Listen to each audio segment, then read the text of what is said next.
托付啊，我们在宇宙当中所走过的必留下痕迹，在人体大脑的纹状体，就是要让我们更深入了解呢。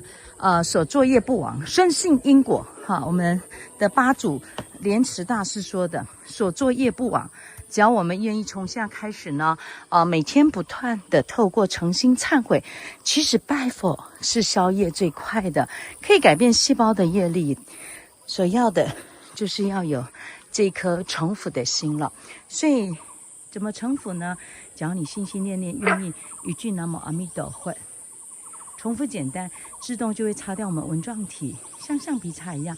所以这个殊胜的方法，也期盼您看到的一定要好好的相信，信愿行，实践在日常生活，会有不可思议心想事成的大能量。